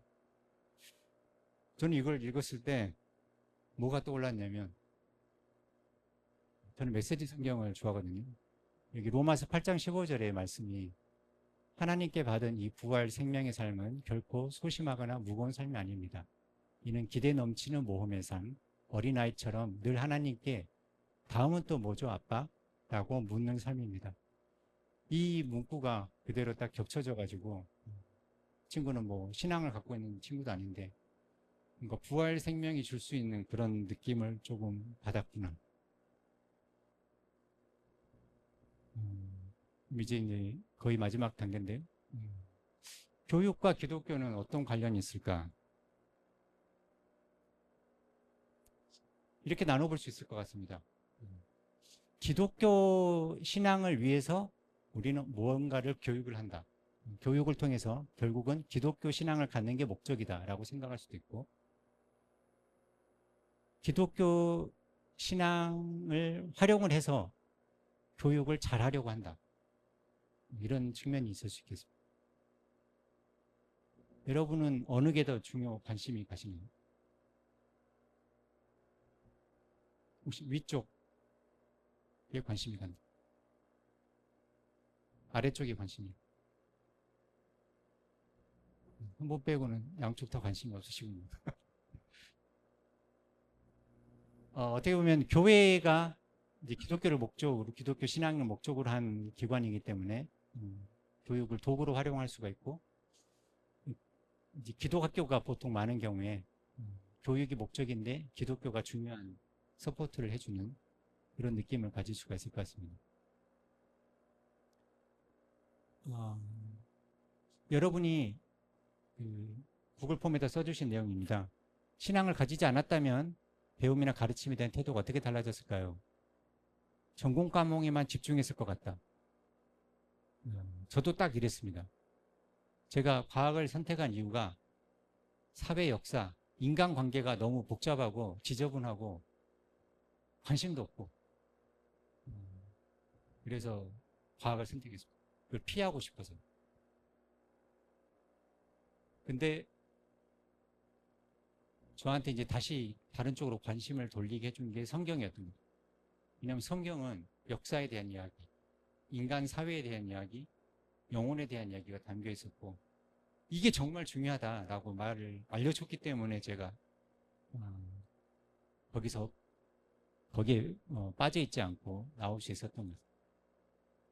내 욕심의 기준으로 교육을 했다. 제가 대학에 처음 왔을 때 가장 스스로 들었던 질문이 이거였습니다. 교수는 대부분 연구가 엄청 중요하거든요. 좋은 연구를 해서 실적을 내야 돼요. 그러려면 학생이 자원이 되는 겁니다. 이 학생이 내 연구실에 들어와서 일을 잘해줘야지 제 연구가 진척이 생기는 겁니다. 그래서 저 학생들은 내 연구를 위한 도구인가? 아니면 내가 저 학생들이 잘 되기 위한 도구인가? 이 두 개가 어느 게 맞지? 헷갈렸는데 성경을 통해서 답을 찾았습니다. 하나님께서 너무나 강력하게 학생들이 너를 밟고 가도록 해라, 이렇게 말씀을 주시는 것 같았습니다. 그래서 도구적인 배움에 집중했을 것이다. 본질적인 추구를 하지 않았을 것이다. 돈, 명예, 권력을 추구했을 것이다. 이런 얘기를 해주셨습니다. 저는 이 오두막 아까 말했던 라이프 아카데미 수업이 종교적인 수업이 아니잖아요. 그래서 저는 이제 종교와 무관하게 수업을 진행하고 싶었는데 교수 한 명이 더 필요했습니다. 분반을 나눠서 수업을 해야 됐기 때문에. 그래서 전남대 안에서 어떤 그분을 찾고 찾았는데 1년이 걸렸습니다. 그분을 찾는데. 왜냐하면 일단 이런 종류의 수업을 해본 경험도 없고 뭘 하자는 건지도 잘 모르는 교수들이 태반이고, 관심이 조금 있다 치더라도 약간 방향성이 좀 다르고, 그러다가 어떤 분을 이제 처음 만나게 됐는데 이분이 갖고 있는 생각을 들어보면서 이분은 진짜 적격인 것 같다라고 마음의 결정을 내린 순간 그분이 갑자기 자기 간증을 하기 시작하더라고요. 제가 기독교인이라 말도 안 했는데 그분이 저는 이런 일을 겪었습니다 하면서 간증을 막 하시더니 저는 기독교인입니다 라고 하는 거예요. 그래서 아, 기독교인이라서 이렇게 통하나?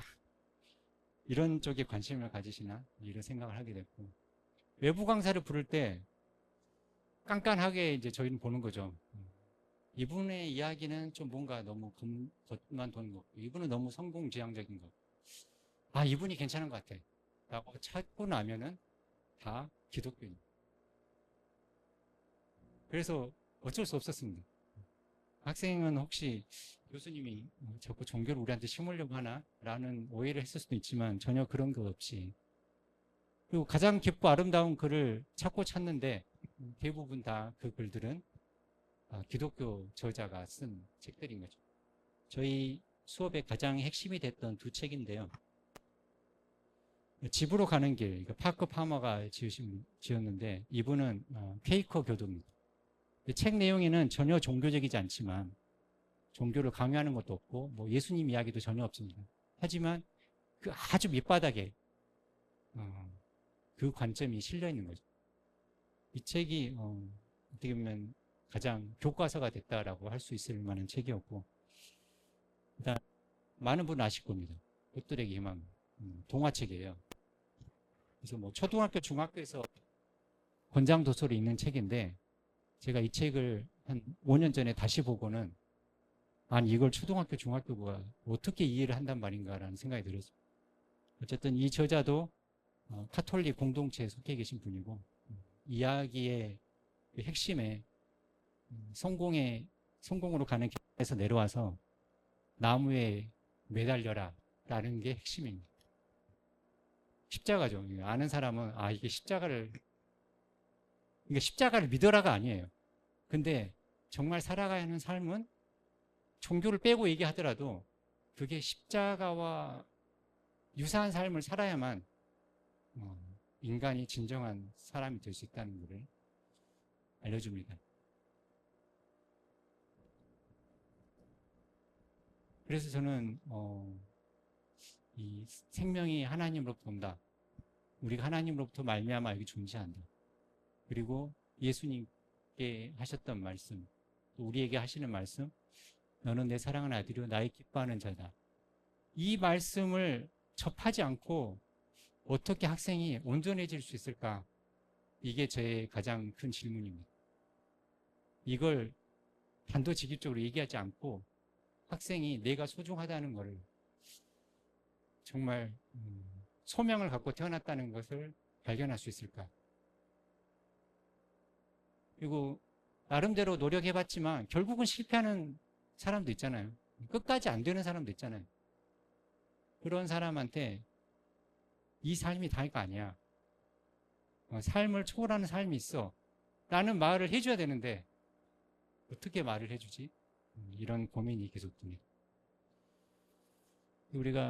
제가 교육은 한 사람을 온전한 인간으로 성장시킨다라고 말을 했는데 사실 부모님도 자신을 온전한 사람을 성장시키려고 하고 친구가 왜 필요해?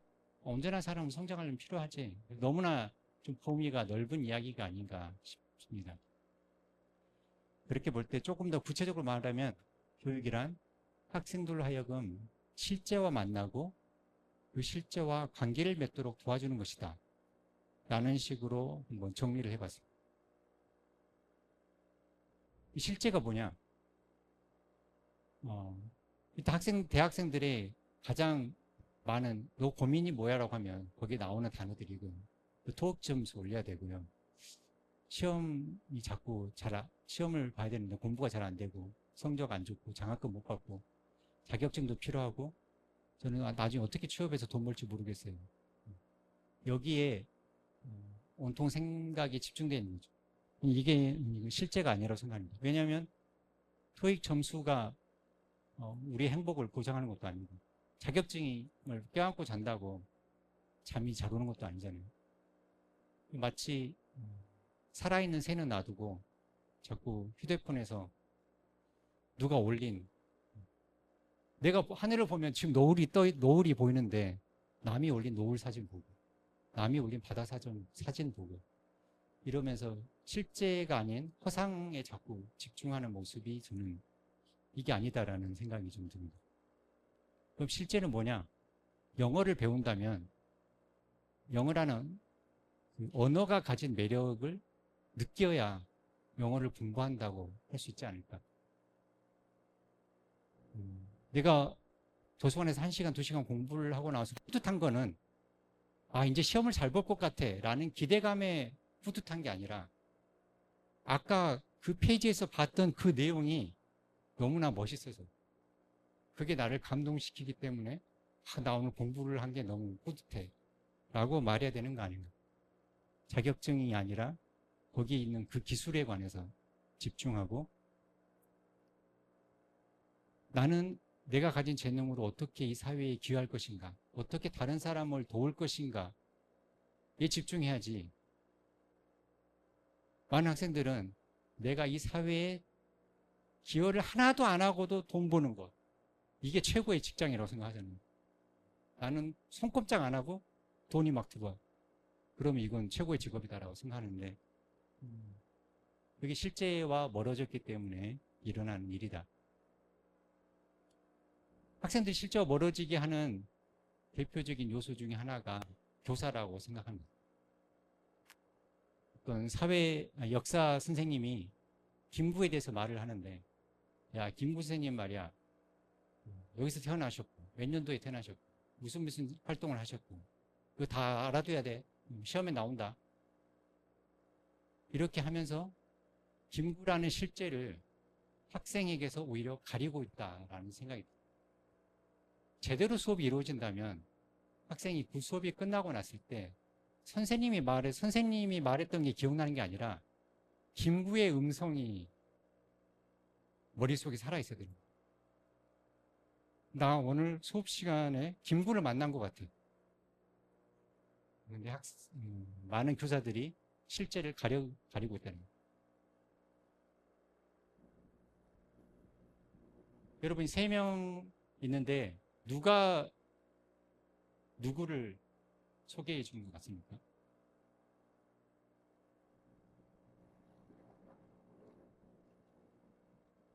다시 말해서 교사는 어떤 사람이 되어야 될까요? 이 3명 중.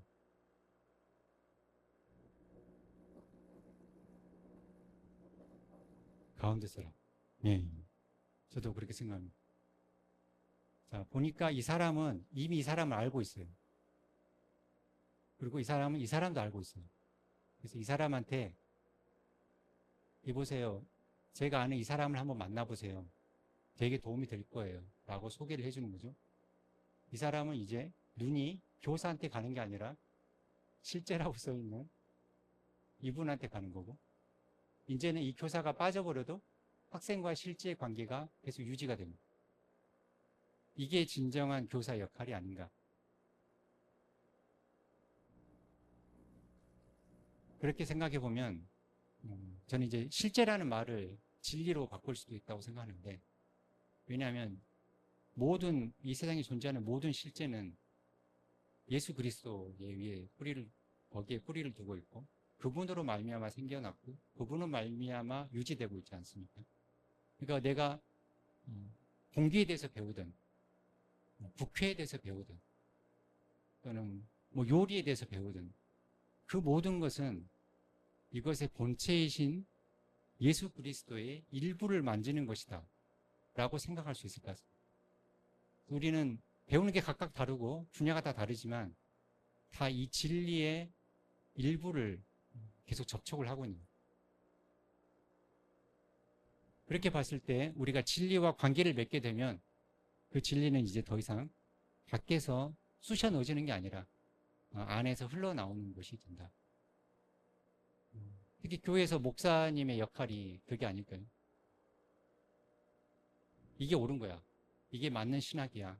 라고 주입을 하는 게 아니라 하나님과의 관계를 만들어주면 이제 이 성도는 목사님이 말했으니까 이건 맞아요가 아니라 하나님께서 내 안에서도 그렇게 말씀하세요. 그러니까 저는 그게 참이라고 생각하고 저는 그렇게 살아야겠어요. 라고 하는 거죠. 그래서 education이라고 했을 때 그것의 원어가 안에서 바깥으로 끄집어낸다 라는 의미라고 합니다. 같은 맥락이죠. 그리고 이제 마지막으로 중요한 게 이 실제와 만나고 나면 무슨 일이 일어나느냐. 타자의 존재에 민감하게 된다. 이 세상에 내가 중심이 아니구나. 내가 주인공이 아니구나. 세상에 많은 것들이 나를 뒷받침하고 있고 나는 그 덕분에 살아가는 건가 라는 것을 알게 되는 거고, 실제 올바르게 반응하라는 책임을 부여하는 거죠. 예를 들어서 우리가 이전까지는 쓰레기를 바닥에 버리지 않고 쓰레기통에만 버려도 나는 잘했어. 쓰레기 한 번도 바닥에 버린 적이 없어 라고 하지만, 이 쓰레기가 나중에 모아져서 어떻게 소각되고 어떻게 어디로 가서 묻혀 있는가를 알게 되면 내가 쓰레기를 쓰레기통에 버렸다고 해서 안심이 안 되는 거죠. 쓰레기를 만들어내는 행위 자체가 나를 불편하게 만들지 않습니까? 그게 바로 진리가 우리에게 주는 그 관계, 진리와의 관계가 만들어내는 책임이라고 생각합니다. 나는 이것에 대해서 책임을 왜 져? 나는 그냥 세상이 이렇게 됐고 역사가 이렇게 됐다는 거, 몇 년도에 무슨 일이 일어난지 알기만 하면 되지 내가 거기에 책임을 왜 져? 라고 하는 순간 이것은 그 실제와 연결은 차단이 된다. 나는 그냥 홀로 존재하는 존재가, 홀로 사는 존재가 된다 라는 거죠. 네, 제가 드릴 말씀은 거의 다 됐고, 마지막으로 한번 이런 주제에 대해서 생각을 해보시면 어떨까.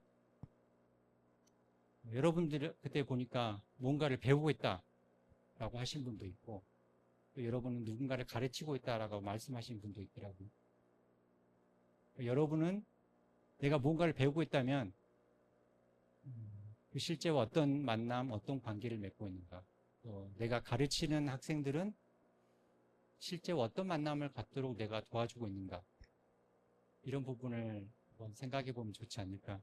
여러분들이 잠깐 조별로 만남을 갖는다고 해서 한번 제가 이야기해 볼 주제를 한번 던져봤습니다. 예, 그러면 혹시 질문 있으시면 지금 해주시면 좋겠습니다.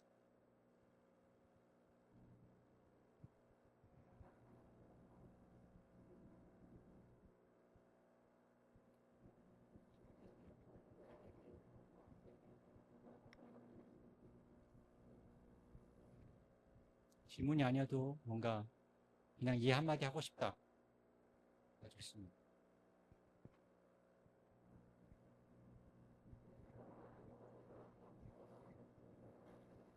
네, 제가 하나 질문 드리고 싶은데요. 아까 오두막 교양 강좌 진행을 하시면서, 교양 강의를 진행하실 때, 사실 학교 당국에서 원하는 거는 어떻게 보면 학생들의 어떤 실제적인 능력을 길러서 취업률을 향상시킨다거나 그런 쪽에 도움이 되길 원하잖아요. 네, 그런 것들과 좀 무관하게 이제 강의의 내용을 진행을 하셨는데, 그럴 때 혹시라도 내가 이런 내용들을 하는 것이 진짜로 학생들에게 좋을 것이라는 확신이 있기도 하지만, 한편으로는 내가 학생들을 어떻게 보면 좀 사회에 적응하지 못하는 더 좀 약한 사람으로 만드는 게 아닐까? 이런 의심이 드셨을 것 같기도 하거든요. 혹시 그런 순간이 있으셨는지, 만약에 있으셨다면은 그런 생각들을 어떻게 좀 극복을 하시고 처음 생각대로 끝까지 진행을 해 나가셨는지, 그게 좀 궁금합니다. 네. 제가 이런 방식으로 하지 않고 조금 기존의 수업이 하는 방식을 좀 그쪽으로 좀 가야 되나? 내가 너무 멀리 왔나라는 생각은 솔직히 한 번도 안 들었습니다.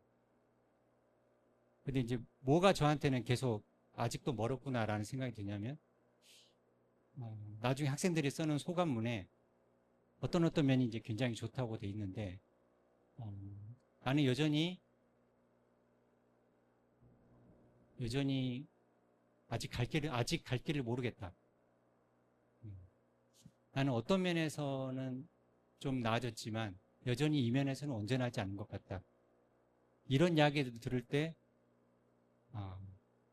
그래. 내가 기대했던 것보다는 상당히 오긴 했지만 여전히 갈 길은 아직 멀었구나. 그런 생각이 들고, 만약에 원래의 그 목표를 달성하기 위해서라면 저는 더 이상한 방향으로 갈 각오는 돼 있습니다.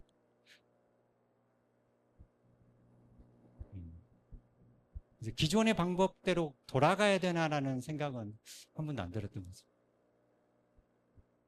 왜냐하면 덧붙여서 말씀드리면 제가 아까 교양 수업과 전공 수업에 했던 방법들을 말씀드렸는데 여기까지 오는데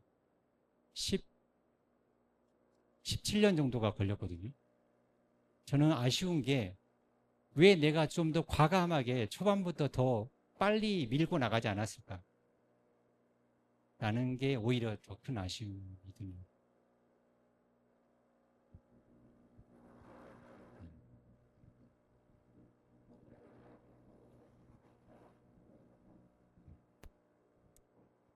네. 네, 오늘 너무 감동 있게 잘 들었고요. 근데 저렇게 배운 학생들이 좀 변화가 일어났잖아요. 그런데 이제 졸업을 하고 나면 이렇게 가르쳐 줄 수 있는 교사도 없고 또 친구나 교우 관계가 이렇게 인위적으로 묶여지지 않은 상태로 가야 하는데 그런 아이들은 그 다음에 어떻게 그 삶을 개척하고 교육을 받을 수 있을까? 스스로가 그렇게 할 수 있을까요? 네. 궁금한데요. 맞습니다. 굉장히 중요한 이야기신데 저희가 이제 이걸 시작한 지가 2년 반이 됐습니다. 그래서 아직은 조금 이제 좀 지켜보자라는 생각이었는데 지금 드는 생각은 물론 어떤 친구들은 나름대로 잘 해 나갈 것 같고 일단은 친구들끼리는 많이 묶여 있습니다. 그래서 아주 오래된 친구를 만나도 저는 요새도 누구누구 만나요. 이렇게 말을 하곤 하고 그래서 지금 이제 이번 겨울부터 추진하는 게 한 번이라도 이 라이프 아카데미를 거쳤던 친구들이 다 들어올 수 있는 그런 SNS를 만들고 이 친구들하고 이제 나중에 졸업을 하면은 모이긴 힘드니까 줌 모임을 가끔씩 한번 가져봐야 되겠다. 그래서 이걸 또 몇 번 해보면 좀 아이디어가 생기지 않을까 생각이 듭니다.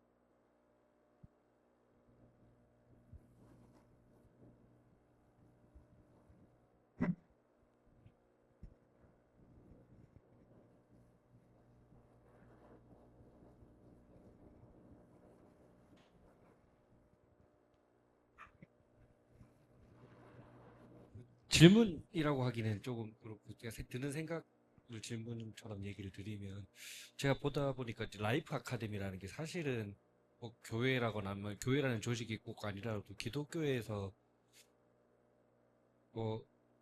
했었던 것들과 어떻게 보면 교회 생활과 비슷하고 어떻게 해야 되는 일들인 것 같다는 생각이 들어서 그걸 지금 교회나 기독교에서 이걸 잘 하고 있는지에 대해서 조금 또 의문이 들었고 그런 부분들에도 이런 부분들이 좀 적용이 돼야 되는 게 아닌가 여기서 하는 것들이 사실은 교회나 기독교에서도 이런 것과 같은 것들을 사실 해야 되는데 안 하고 있는 게 아닌가라는 좀 생각이 들었고 사실은 또 라이프 아카데미 그 내용을 보니까 사실은 저는 굉장히 기독교적이라는 생각이 들었는데 이거를 명시적으로 말하거나 뭐 그렇게 하지는 못하겠지만 그거 없이 이게 충분히 잘 전달이 되는지에 대해서 조금 궁금하긴 합니다. 이게 결국은 어떤 그런 기독교적인 자체를 명시적이고 직접적으로 이야기를 하지 않는 단계에서 이게 충분히 완전하게 이게 목적이나 그런 것들이 되는지 이런 것들이 좀 궁금증이 생겼습니다.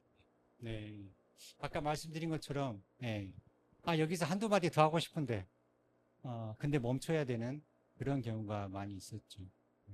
근데 이제 워낙 아까 말씀드린 강사나 책들이 워낙 그런 것들이 풍겨 있고 숨기지 않습니다. 제가 그러니까 이 작가는 보니까 카톨릭 공동체에서 얻은 깨달음으로 이런 책을 펴낸 것 같습니다. 이렇게 다 말을 다 하기 때문에 학생들이 교수님 두 분 다 기독교의 굉장한 뿌리를 갖고 있고 우리한테 강요는 안 하지만 거기에서 원천을 가져오는구나 라는 것을 느꼈을 것 같고, 그러면 학생들 중 일부는 그러면 나도 기독교에 가면 좀 더 이걸 강하게 받을 수 있을까? 이런 생각을 몇몇은 할 것 같습니다. 그리고 이제 아직 시도는 못했는데 어느 날은 여러분한테 기독교가 뭘 말하는지는 한번 이야기를 해보고 싶습니다. 왜냐하면 저한테 너무 중요하고 여러분한테도 너무 중요할 것 같으니까 한번 해보고 싶습니다. 근데 이 수업은 옵션입니다. 오고 싶지 않은 학생은 안 와도 됩니다. 뭐 이런 순서도 한번 가져봐야겠다. 이런 생각이. 네. 네.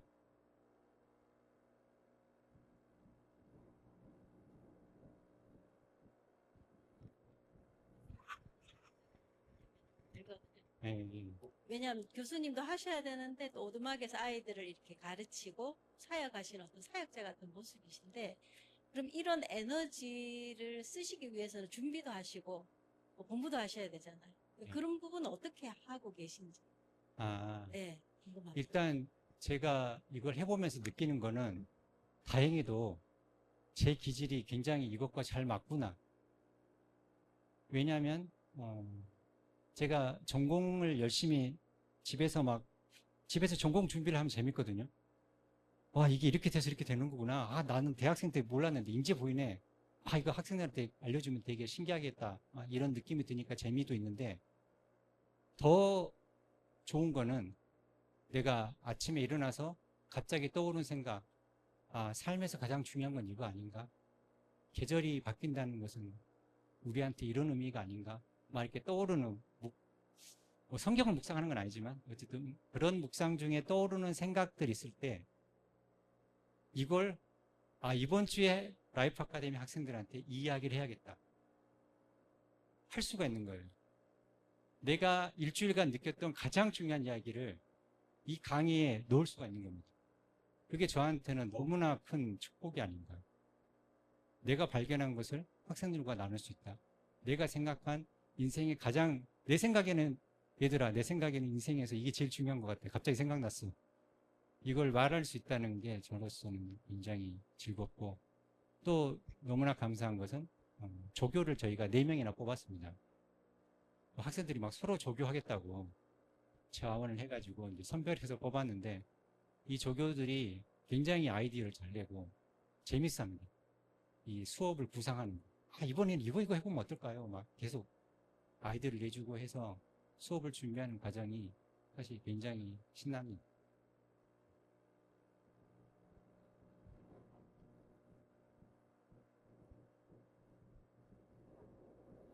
그러면 있을까요?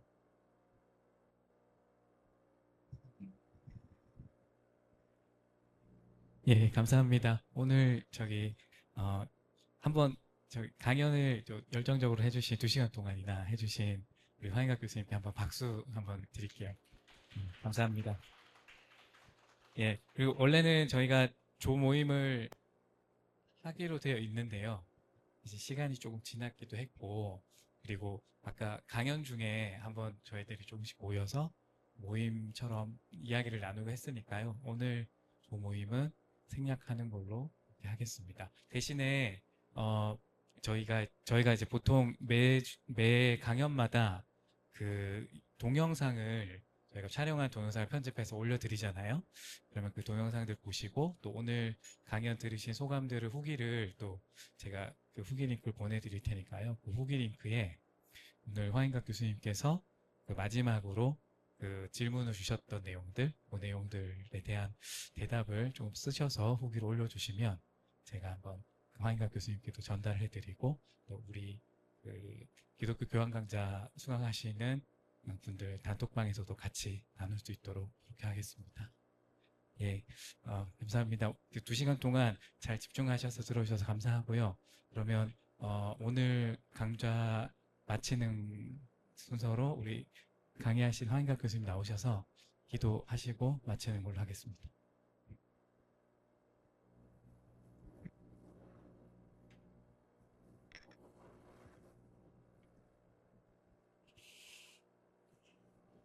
하나님, 주님으로부터 생명을 받고 이 땅에 주의 부르심을 따라서 하나님의 나라를 세워가기 원하는 이 주님의 귀한 분들과 함께 자리를 하게 해주셔서 감사합니다. 주님, 이 나라의 많은 부분들이 어둡고 또 혼란스럽지만 특히 우리의 자녀들을, 우리 학생들을 올바른 방향으로 이끄는 역할이 또 우리에게 주어졌습니다. 주님, 이분들이 선생님으로서 또 부모로서 또 어른으로서 이 땅의 젊은이들을, 아이들을 두려움과 떨림으로 양육하고 주님의 사랑으로 세워갈 수 있도록 저에게 지혜를 주시고 기쁨을 주시고 능력을 허락하여 주시옵소서. 이 시간 인도해 주신 것에 감사하며 예수 그리스도 이름으로 기도드립니다. 아멘.